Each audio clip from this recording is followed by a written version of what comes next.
चला नमस्कार मित्रांनो, आज आपण शेकडेवारी हा टॉपिक घेणार आहोत आणि अगोदरच्या वर्षाला नाही का विचारलेले नाही का आपण ह्या व्हिडिओमध्ये गणित घेणार आहोत. बघा, ठाणे तलाठी 2016 साली विचारलेला क्वेश्चन आहे.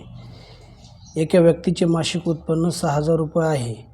तो घर खर्चासाठी 50%, औषध पाण्यासाठी 10%, शिक्षणासाठी 8% व किरकोळ खर्चासाठी 420 रुपये खर्च करतो व शिल्लक बँकेत ठेवतो, तर तो मासिक उत्पन्नाच्या किती पट रक्कम बँकेत ठेवतो? बरोबर, ठाणे तलाठी 2016 साली विचारलेला. आता काय करायचं, याच्यामध्ये आपल्याला नाही का डायरेक्ट असं बी करू शकता. डायरेक्ट 6,000 गुणिले 50% काढून घ्या, नंतर 6,000चे 10% काढून घ्या, नंतर 6,000चे 8%, तसं बी करा. नाही तर दुसरी मेथड कशी राहते बघा, एकूण खर्च झालेली टक्केवारीमध्ये किती बघा बरं. हे 50%, हे 10%, किती झाले 60%, आणि हे 8%, 68% तर त्यांनी खर्च केलेला आहे टक्केवारीमध्ये बोलायचं म्हटलं तर. मग 100मधून जर 68 गेले तर राहिले किती 32%. बरोबर, 32% काय आहे तुमची शिल्लक अमाऊंट आहे. मग 6,000चे 32% काढून घ्या. हे 6,000 गुणिले हे 32% म्हणजे भागिले 100 असते. हे 2 झिरो कॅन्सल, अंशस्थानीचे 2 झिरो कॅन्सल झाले. आता हे 60 गुणिले 32 आहे. मग हा झिरो ॲज इट इज लिहा. बरोबर, म्हणजे 6 18 आणि पुन्हा 6 दुनी 12. बरोबर, म्हणजेच आता गुणाकार करून घ्या. 6 दुनी 12शीला 2चा हातचा आला 1 आणि 6 18 आणि 1 किती 19. 1920 काय राहिली शिल्लक अमाऊंट राहिली. परंतु त्याने आणखी क्वेश्चनमध्ये किमतीमध्ये दिलेले खर्चासाठी नाही का, किरकोळ खर्चासाठी 420 रुपये खर्च करतो. मग माझी शिल्लक अमाऊंट किती 1920. ते 1920मधून 420 वजा करा, कारण ती खर्च झालेली 420 आहे. मग हे 0 ॲज इट इज 2मधून 2 गेलं 0, 19मधून 4 गेलं 15. बरोबर, 1500 काय झालं रे, त्याची शिल्लक अमाऊंट असणार आहे. मग क्वेश्चनमध्ये काय विचारले त्यांनी, तर तो मासिक उत्पन्नाचे किती पट रक्कम बँकेत ठेवतो. आपल्याला फक्त पट विचारलेले. मासिक उत्पन्न किती आहे 6,000 आणि किती पट आहे ना, तर एक्स पट मानतो. बरोबर, ते शिल्लक रक्कम किती राहिलेली आता, म्हणजे ती राहिलेली 1500. आता हे कॅल्क्युलेशन करून घ्या. एक्स बरोबर ती हे 1500 ॲज इट इज राहतील आणि 6,000 नाही का छेदामध्ये येतील. 6,000 काय आले छेदामध्ये. हे 2 झिरोवरचे कॅन्सल, खालचे 2 झिरो कॅन्सल, राहिलं 15 आणि 60. 15 1 15, 15 चूक 60, म्हणजेच 1/4 अमाऊंट काय करतो रे तो पट नाही का रक्कम बँकेत ठेवतो. म्हणजेच 1/4 ह्या क्वेश्चनचा आन्सर असणार आहे. चला आता नेक्स्ट पाहूया. बघा, पुढील क्वेश्चन असा आहे. एका शहरातील लोकसंख्या 3 लाख असून त्यापैकी 1,80,000 पुरुष आहेत. 50% लोकसंख्या साक्षर आहे. जर 70% पुरुष हे साक्षर असतील तर साक्षर स्त्रियांची संख्या किती? आपल्याला लोकसंख्या किती आहे 3 लाख असून त्यापैकी काय रे 1,80,000 काही पुरुष आहेत. पण साक्षर लोकसंख्येची किती दिलेली टक्केवारी, ती दिलेली 50% लोकसंख्या साक्षर आहे. म्हणजे 3 लाखाचे जर 50% जर काढले तर हाफ होणार आहे. बरोबर, म्हणजेच काय होईल बघा 1.5 लाख होईल. म्हणजे बघा हे 3 लाख, हे 3 लाख भागिले गुणिले करा 50 भागिले 100 करा. 2 शून्य कॅन्सल, हे 2 शून्य कॅन्सल, म्हणजे हे 4 शून्य ॲज इट इज लिहायचं. 1 2 3 आणि 4 आणि 5 3 15, म्हणजे हे किती आलं, हे झाले 1.5 लाख रुपये. बरोबर, 1,50,000, 1,50,000 हे झाले काय साक्षर. तर त्यांनी कंडिशन दिलेली 70% पुरुष हे साक्षर आहेत 70%. तर मग पुरुषाची संख्या किती सांगितलेली 1,80,000. मग 1,80,000चे 70% काढून घ्या. हे 1,80,000 गुणिले 70 भागिले 100 करा. मग हे वरचे 2 शून्य आणि खालचे 2 शून्य कॅन्सल केले. हे 3 शून्य ॲज इट इज लिहिले. बरोबर, मग 8 7 किती रे, 7 8 56, 6चा हातचे आले 5 आणि 7 एक 7 आणि 5 किती 12, म्हणजेच किती आलं हे 3 2 5 1,26,000 काय आहेत रे जे पुरुष आहेत ते साक्षर आहेत. 1,26,000 काय आहेत पुरुष साक्षर आहेत. म्हणजेच या 1.5 लाखामध्ये नाही का जे साक्षर आहेत पुरुषाची संख्या वजा करूया आपण, म्हणजे 1,50,000 बरोबर. 1,50,000 वजा 1 लाख नाही का 26,000 पुरुष साक्षर आहेत. हे 26,000 वजा करा किती येते बघूया आपण. हे 0 ॲज इट इज राहील, हा 0 ॲज इट इज राहील, हा 0 ॲज इट इज राहील. म्हणजे इथे एक हातचा घ्या, 10तून 6 गेले खाली किती राहिले 4 राहिले, आणि इथे राहिले बघा 4 इकडे हातचा दिलेला, मग 4मधनं नाही का 2 गेले खाली किती राहिले 2, एकातून 1 गेलं 0. म्हणजे 24,000 काय असणार आहे त्याच्यामध्ये स्त्रिया साक्षर असणार आहेत. म्हणजे ऑप्शन क्रमांक काय असेल बघा तुमचा 1 असणार आहे. आता नेक्स्ट पाहूया बघा. पुढला क्वेश्चन असा आहे 72वा. एका वस्तूची विक्री किंमत तोट्याच्या 19 पट आहे, तर सैकडा तोटा किती होईल. बरोबर. काय सांगितलेलं आहे एका वस्तूची विक्री किंमत तोट्याच्या ना. आता तोटा ॲज्युम करा, एकदम सोपं जाते बघा. तोटा मी काय मानतो 10 रुपये मानतो बघा. हे तोटा 10 रुपये मानला, मग तोट्याच्या विक्री किंमत किती रे 19 पट आहे.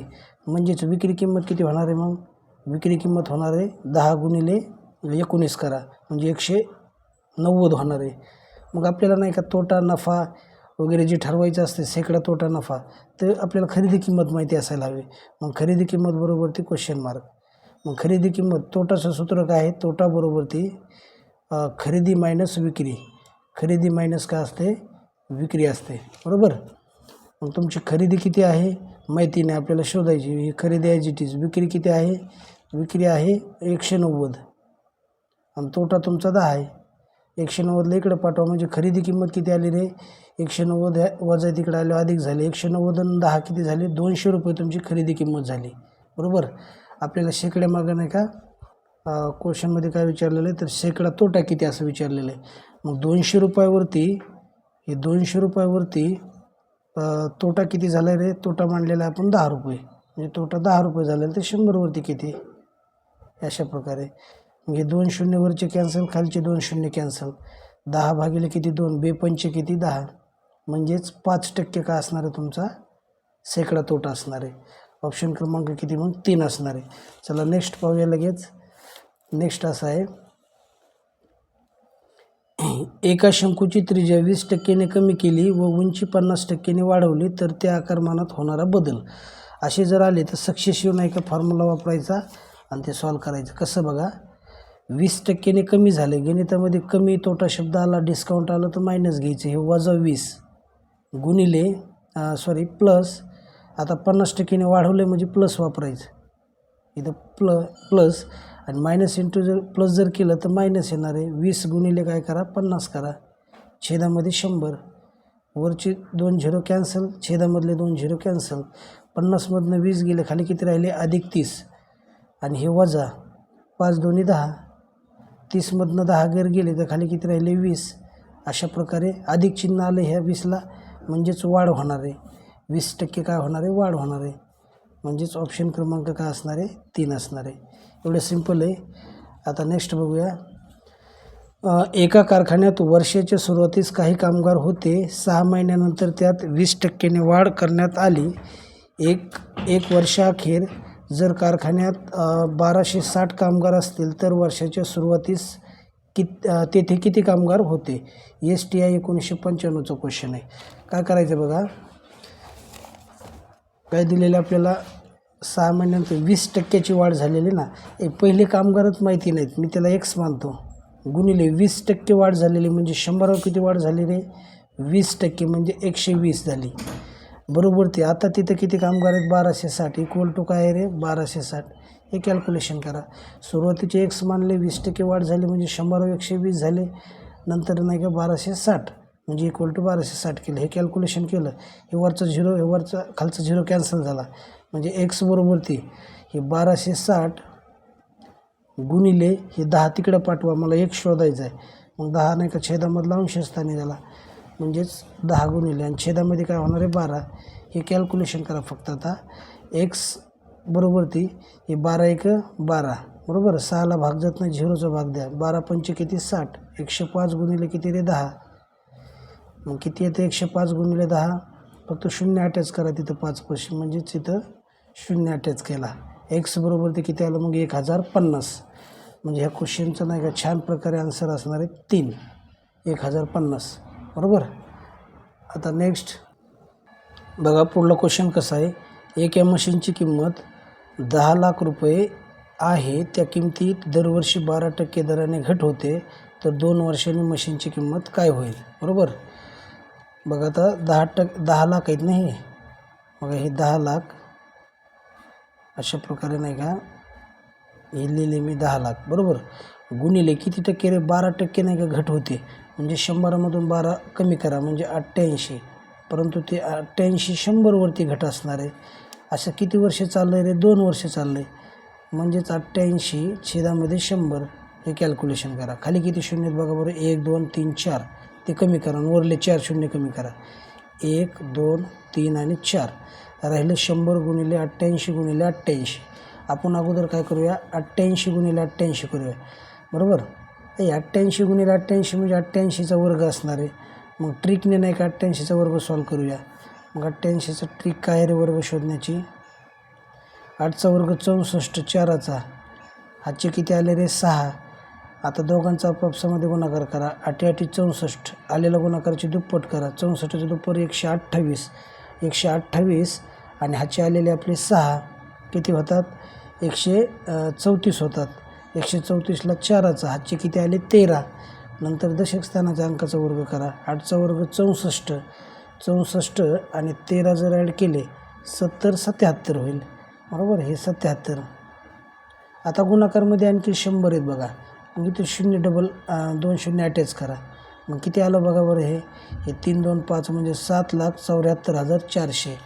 अशा प्रकारे ह्या क्वेश्चनचं आन्सर असणार आहे 7,74,400 म्हणजे ऑप्शन क्रमांक 3. बघा पुढील क्वेश्चन कसं आहे. एका महिला मंडळातील 60% स्त्रिया कॉफी घेतात, 52% स्त्रिया चहा घेतात आणि 17% स्त्रिया दोन्ही पेय घेतात. इथं पेय पाहिजे होतं. पेय घेतात. तर यापैकी एकही पेय न घेणारे सदस्य किती टक्के आहेत. बरं 60% स्त्रिया कॉफी घेतात. मग ते काय करा इथं 60 घ्या. आणि 52% काय रे स्त्रिया चहा घेतात. मग 52 ह्यांच्या दोघांची बेरीज करा. किती ती बघा बरं. हे 2 ॲजिटिव 6 आणि 5 11 112. आपलं 6 आणि 5 11 112 बरोबर. 112 झाले. आता त्याने काय सांगितले तर दोन्हीपैकी नाही का दोन्ही पेय घेणारे 17% दोन्ही पेय घेतात ते. मग 112मधून काय करा 17 वजा करा. बघा मग किती राहतील बघा बरं. 12तून नाही का 7 गेले खाली राहिले 5 घेतलेले किती झाले 10. 11तून 10 गेले खाली राहिले आपलं इथले किती खाली राहिले 2. 11तून 2 गेले खाली किती राहिले 9. 95% काय आहेत रे पेय घेणार आहेत. म्हणजेच न घेणारे किती असणार आहे 100मधून 95 वजा करा म्हणजे 5% काय असणार आहेत पेय न घेणारे बघा. म्हणजेच ऑप्शन क्रमांक किती असणार आहे तुमचा 4 असणार आहे बरोबर.